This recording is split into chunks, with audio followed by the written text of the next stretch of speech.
मैं हमारा झूठे दर्द पाक पड़ी पड़ी अल्लाह रब मोहम्मद सल्लल्लाहु अलैहि वसल्लम नहनु इबाद मोहम्मद सल्लल्लाहु अलैहि वसल्लम कि मिल नहीं सकता कहीं उनका जवाब, मिल नहीं सकता कहीं उनका जवाब, मुस्तफ़ा को रब ने रखा लाजवाब। मिल नहीं सकता कहीं उनका जवाब, मुस्तफ़ा को रब ने रखा लाजवाब। और पहले मैं जी भर के उनको देख लूं, पहले मैं जी भर के उनको देख लूं, ऐ नकीरो मुझसे फिर लेना हिसाब कि इल्मो तहजीबो तमद्दुन का करीना एक तरफ, इल्मो तहजीबो तमद्दुन का करीना एक तरफ, सारी दुनिया एक तरफ, शहरे मदीना एक तरफ। कि मिल नहीं सकता कहीं उनका जवाब, मुस्तफ़ा को रब ने रखा लाजवाब। और पहले जी भर के मैं उनको देख लूं, ऐ नकीरो मुझसे फिर लेना हिसाब कि मिश्क अंबर मोगरा चंपा चमेली और गुलाब, मिश्क अंबर मोगरा चंपा चमेली और गुलाब, सारी खुशबू एक तरफ, उनका पसीना एक तरफ।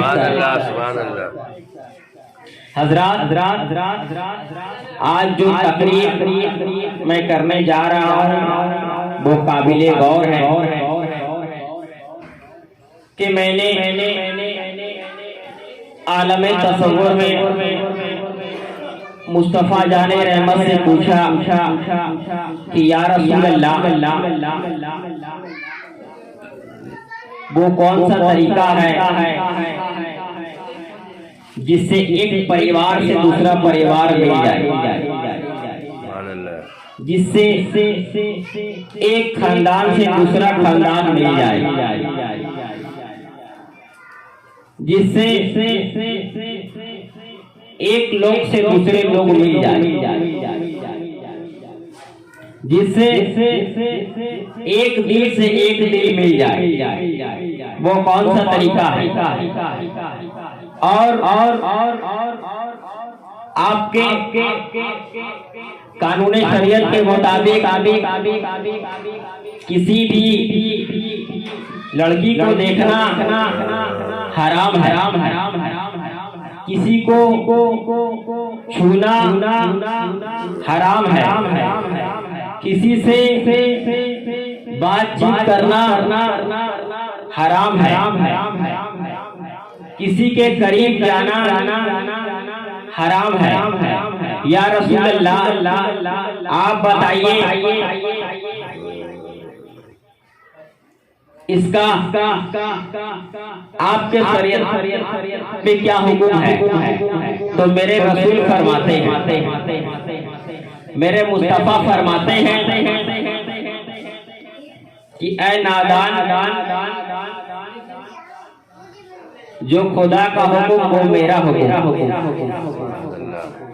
अगर तुम्हें किसी लड़की से मिलना है, तुम्हें किसी से बातचीत करना है, तुम्हें किसी के करीब जाना है, तो उससे निकाह कर लो, उससे निकाह कर लो। तो हमने पूछा या रसूल अल्लाह, ये प्रोग्राम निकाह वाला कहाँ से चला, ये सिस्टम कहाँ से चली, ये शरीयत मुस्तफा के अंदर कहाँ से आया, ये नुक्शा कहाँ से आया? तो मेरे आका फरमाते हैं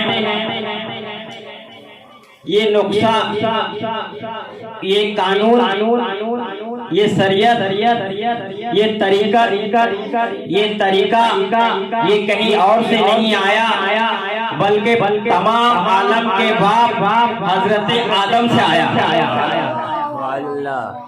हजरत आदम से आया है। जब परवरदिगार आलम ने हजरत आलम को पैदा किया, हजरत आदम अलैहिस्सलाम को पैदा किया, पैदा करना मिट्टी से पैदा किया और पैदा करने के बाद उनको जन्नत में रखा गया। जन्नत में रखने के बाद हजरत आदम अलैहिस्सलाम कभी इधर टहल रहे कभी उधर टहल रहे हैं, कभी जन्नत के बाग बागीचे देख रहे हैं, कभी नहर देख रहे हैं, कभी जन्नत का नजारा कर रहे हैं, मगर उनका दिल नहीं लग रहा। तो परवरदिगार आलम देख रहे हैं कि जन्नत के अंदर हर एक चीज मौजूद है, किस चीज का कमी है जो मेरे पैगंबर का जन्नत में मन नहीं लग रहा, किस चीज का कमी है। तो परवरदिगार आलम हजरत आदम अलैहिस्सलाम सोए हुए हैं, आराम फरमा है कि हजरत आदम अलैहिस्सलाम के जिस्म मुबारक से टेढ़ा पढ़ा से एक औरत को पैदा कर दिया। परवरदिगार आलम ने एक औरत को पैदा कर दिया जो हम लोगों की माँ है, जिनका नाम हजरत हव्वा है। हजरत हव्वा को परवरदिगार आलम ने पैदा कर दिया। जब हजरत हव्वा को परवरदिगार आलम ने उनकी टेढ़ी पगड़ी से पैदा कर दिया। हजरत आदम अलैहिस्सलाम को परवरदिगार आलम ने मिट्टी से पैदा किया। हजरत हव्वा को आदम अलैहिस्सलाम के टेढ़ी पगड़ी से पैदा किया। तो गौर करने की ये बात है कि आज हम लोगों का जो माहौल है हजरत आदम अलैहिस्सलाम के टेढ़ा पगड़ी से परवरदिगार आलम ने हजरत हव्वा को पैदा किया। टेढ़ा पगड़ी से पैदा होने के बाद हम लोगों का जो माहौल है कि हम लोग ज्यादा सीधा करने जाते हैं तो वो टूट जाता है। टूटने का नाम क्या? टूटने का नाम ही तलाक है। अल्लाह तबारक ताला इस चीज से सबको हिफाजत फरमाए और सबको अपनी हिफाजत में रखे। तो हजरत हव्वा हजरत आदम अलैहिस्सलाम के टेढ़ा पगड़ी से पैदा हुई। अब उसके बाद जब हजरत आदम अलैहिस्सलाम हजरत हव्वा की तरफ हाथ बढ़ाना चाहा, हजरत हव्वा को छूना चाहा, तो परवरदिगार आलम का ऐलान हुआ कि ऐ आदम रुक जा, अभी मत छू, अभी मत छू, अभी रुक जा, डोंट टच मी, रुक जा।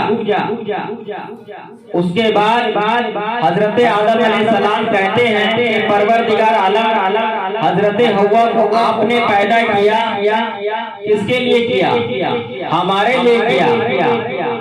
हजरत हव्वा मेरे दिल का सुकून है, मेरे दिल की राहत है, मेरे जिस्म का चैन है। तो परवरदिगार आलम इरशाद फरमाता है कि ऐ आदम रुक जा, अभी पहले मेहर अदा कर ले, पहले मेहर अदा कर ले। तो हजरत आदम अलैहिस्सलाम इरशाद फरमाते हैं कि परवरदिगार आलम वो मेहर क्या है? वो मेहर क्या है? बताइए आप। तो परवरदिगार आलम का ऐलान होता है कि वो मेहर दरूद पाक है। मेरे मुस्तफा पे 10 मरतबा दरूद पाक पढ़ने मेहर अदा हो जाए। मेरे रसूल पे 10 मरतबा दरूद पाक पढ़ ले, मेहर अदा हो जाएगा। परवरदिगार आलम हजरत आदम से कह रहे हैं कि मेरा नबी वो है जो तुम्हारा नबी है। हजरत ईसा का नबी है, हजरत मूसा का नबी है, हजरत जकरिया का नबी है, हजरत यहया का नबी है, हजरत इस्माइल का नबी है, हजरत इसराफिल का नबी है, हजरत इस्राइल का नबी है, हजरत इब्राहिम का नबी है, हजरत अबू बकर का नबी है, उमर का नबी है, उस्मान का नबी है, अली का नबी है, हसन हुसैन का नबी है, गौसे आजम का नबी है, गरीब नवाज का नबी है, महबूबे इलाही का नबी है, वारिसे पाक का नबी है, मखदूमे सुन्ना का नबी है, महबूबे इलाही का नबी है, आला इमाम अहमद रजा का नबी है, मुस्तफा रजा खान का नबी है, ताजु शरिया का नबी है। सबका नबी के ऊपर तुम दरूदे पाक पढ़ लो, हुआ तुम्हारी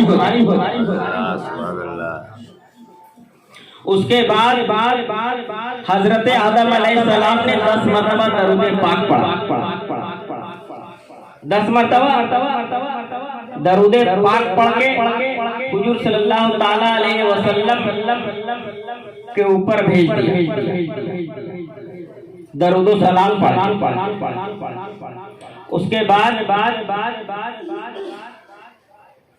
हवा को टच किया, उनकी शरीके हयात थी, मगर ऐ मुसलमानों जरा कान खोल करके गौर से सुनो कि तुम जब किसी लड़की से निकाह करना चाहते हो, किसी से निकाह करते हो, तो इतना बड़ा लिस्ट बना के दे देते हो ससुराल में, कहते हो कि मुझे 1,00,000 2 लाख रुपया चाहिए, मुझे अनवारी चाहिए, मुझे फ्रिज चाहिए, मुझे हैंडसेट आईफोन चाहिए, तरह तरह की डिमांडें रख देते हो, मुझे फ्लैट चाहिए, तरह तरह की डिमांडें रख देते हो, मगर जिस चीज से मुस्तफा ने मना फरमाया तुमने उन्हें नहीं माना, और उसके बाद जो रसूलुल्लाह का फरमान है उसके खिलाफ काम किया। कभी सोचा तुमने कि जो जिस लड़की को उसके माँ बाप ने बचपना से पोस पाल के जब 18, 20, 22 साल का हो गई वो लड़की, तब तुम्हारे निकाह में दे दिया, तो तुमने क्या किया कि तरह तरह की डिमांड मांगी। अगर किसी का 2-4 लड़की है तो समझ जाइए वो बेचारा का सिसकियां लेते रातों रात कटता है। एक बुरा आदमी के ऊपर मुसलमानों को जुल्म नहीं करना चाहिए, इसलिए जुल्म का अंजाम हमेशा खराब होता। अगर ऐ नौजवानों भरोसा करना है तो अपनी जवानी पे करो। एक वो माँ बाप है गरीब जो बचपना से लेके जवान करता है, और तुम्हारे हैंडओवर में 3 मरतबा तुमने हाँ क्या कि सारा जिंदगी के लिए वो लड़की तुम्हारे पास चली गई। अजान हो रहा। उसके पास निकाह हुआ, निकाह होने के बाद तुम उसे अपने घर में लेके चले आए, और वो पूरा परिवार को छोड़ दी, पूरा परिवार को छोड़ दिया। जिस आंगन में वो बचपना से जवान हुई, उस आंगन से उनको कितना मोहब्बत होगा। अगर वो आंगन को छोड़ा है तो सिर्फ शौहर के लिए छोड़ा। जिनका छोटा भाई होगा या बड़ा भाई होगा, वो भाई को छोड़ के तुम्हारे घर चली आई, उस भाई से उसको कितना मोहब्बत होगा। उनका बहन होगी, उस बहन से उसको कितना मोहब्बत होगा। अगर छोड़ा है तो सिर्फ तुम्हारे कारण छोड़ा। अगर अपनी माँ को छोड़ा है तो सिर्फ तुम्हारे लिए छोड़ा। अगर अपने वालिदे मोहतरम को छोड़ा है तो सिर्फ तुम्हारे लिए छोड़ा। मगर तुम्हारी लाइफ में ऐसा कोई इंसान नहीं मिलेगा जो सब कुछ छोड़ के तुम्हारे घर चली आए और तुम्हारे जिंदगी में आ जाए और आने के बाद तुम्हारे घर की देखभाल करे, ऐसा कोई और नहीं चाहता। मगर ऐ मुसलमानों, जो सब कुछ छोड़ के तुम्हारे घर चली आई और उसके बाद अल्लाह की रहमत से तुम्हारे घर का पूरा देखभाल कर रही है। तुम घर में रहो या ना रहो या काम में रहो, मगर तुम्हारे घर को वो देखभाल कर रही है। यहाँ तक कि तुम्हारे बाल बच्चा को भी देखभाल कर रही है, तुम्हारे माँ बाप को भी देखभाल कर रही है। ऐसा तुम चाहे जितना भी रुपया खर्चा कर दो, मगर जो खूबी उसके अंदर है वो खूबी किसी के अंदर नहीं मौजूद है। जिस तरह से 30, 40, 50 साल एक औरत रहती है अपने शौहर के पास, रहने के बाद तुम उसके ऊपर तरह तरह के जुल्म करते हो, वो जुल्म सहते चली जाती है। नेक औरतों का काम यही, वो तरह तरह की जुल्म सहते चली जाती। तुम अगर कोई नौकर मिलाओगे बाहर से, तो अगर 100 रुपया पर डे के हिसाब से जोड़ो तो 40-50 साल का कितना हो जाता। मगर वो नौकर ड्यूटी निभाएगा 8 घंटा, ज्यादा से ज्यादा 12 घंटा, मगर ये तुम्हारे साथ 50 साल गुजार चुका। तुमने उनके बारे में कभी सोचा, कभी गौर किया? और जब तुम निकाह कर रहे थे उससे, तब उसके बाप से, उसके भाई से तुमने तरह तरह की डिमांड कराई और डिमांड किया और उस कमजोर बात को तुमने नचोड़ा भी। तरह तरह के सामान तुमने मांगा जो उसकी देने की हैसियत भी नहीं थी, उसको तुमने मांगा और वो बेचारा इधर उधर से कर्जा रीत करके जैसे भी करके, खुशी से तो कोई किसी को कोई देता नहीं है। हाँ, भले तुम्हें रोग आकर के इधर उधर से जरूर बंदोबस्त करके दिया। तुमने कभी उस लड़की के बारे में सोचा कि इसने पूरे परिवार को छोड़ दिया तो हमारे लिए छोड़ा? मगर देखिए, एक बात और है कि लड़की के लिए भी सोचना चाहिए कि वो हमारी बीवी है, वो हमारी शरीके हयात है। जरा जरा से बात में इंसान को झगड़ा करना नहीं चाहिए। आज देखिए, हिंदुस्तान पाकिस्तान का जंग खत्म हो गया, अमेरिका अफ्रीका का जंग खत्म हो गया, लंदन और फ्रांस का जंग खत्म हो गया, चीन और जापान का जंग खत्म हो गया, मगर मियां बीवी का जंग कभी खत्म ना हुआ है ना होगा। हजरात तवज्जो, मियां बीवी का जंग न कभी खत्म हुआ है, ये हदीसे मुबारका की बात है, न कभी खत्म होगा, ये चलता रहेगा, दिन कयामत तक चलता रहेगा इसी तरह से। मगर तुमको भी कभी उसके मर्जी पे राजी होना चाहिए, तुम्हें भी उसकी मर्जी पे राजी होना चाहिए कि अगर वो रूठ गई है तो चलो मैडम, आज तुम्हारे बाप के घर तुम्हें घुमाने लेके चलते हैं। अगर वो रूठ गई है तो उसे बाजार से कुछ फ्रूट लाके खिला दो। अगर वो रूठ गई है तो उसे बाजार से कुछ कपड़ा ला करके दे दो। अगर वो रूठ गई है तो तुम उसे हंस के और मुस्कुरा के बात करके तो देखो, तुम इधर हंसोगे, उधर मदीने वाला मुस्तफा मुस्कुराए। मुस्तफा ने क्या कहा कि बेटियों के पैर के नीचे जन्नत है, बेटियों के पैर के नीचे जन्नत है। और हम लोगों का जो मुआशरा चल रहा है,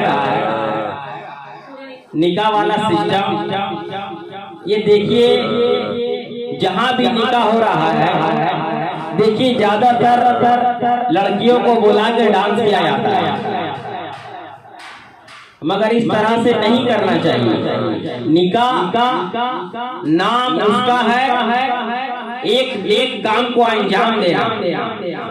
निकाह के वक्त हुजूर सल्लल्लाहु ताला अलैहि वसल्लम इरशाद फरमाते हैं कि लड़की पाक और साफ होना चाहिए और लड़का भी पाक साफ होना चाहिए, उसके बाद निकाह होना चाहिए। निकाह नाम है तकवा और तहरत का। मगर आज हम लोगों के मुआशरे में क्या हो रहा है कि जैसे ही निकाह को 2-3 दिन बचा है तो बड़ा बड़ा डीजे इंसान उठा के लेके चला आया, और उसके बाद घर वाला भी नाच रहा है, बाहर से किसी को दावत देके बुला के ले वो भी नाच रहा है। तो अगर शैतानी हरकत करोगे तो जिंदगी तो जहन्नमी बनेगा ना। और अगर किसी मौलाना को बुला करके निकाह के मौके पे अगर जलसाए मुस्तफा कराओगे तो अल्लाह की रहमत जरूर नाजिल होगी, परवरदिगार आलम का रहमत जरूर नाजिल होगा। मगर आज का हम लोगों का मुआशरा कहाँ था और कहाँ आ गया। हजरत आदम अलैहिस्सलाम के टेढ़े पल्ले से औरत पैदा हुई है, इसको ज्यादा सीधा करने का चक्कर में रहोगे तो टूट जाएगा। टूटने का नाम यह है तलाक। तो किसी लड़की का हाथ अगर पकड़े हो तो उसे ज्यादा सीधा मत करो, उसे प्यार से रखो। इसलिए हुजूर सल्लल्लाहु ताला अलैहि वसल्लम इरशाद फरमाते हैं कि एक मोहब्बत के गुलदस्ता का नाम औरत है। एक मोहब्बत के गुलदस्ता का नाम औरत है। एक मोहब्बत के फूल खुशबूदार फूल का नाम औरत है। उस औरत को हमेशा अच्छी नजर से देखा करो और हमेशा उससे प्यार मोहब्बत से पेश आया करो।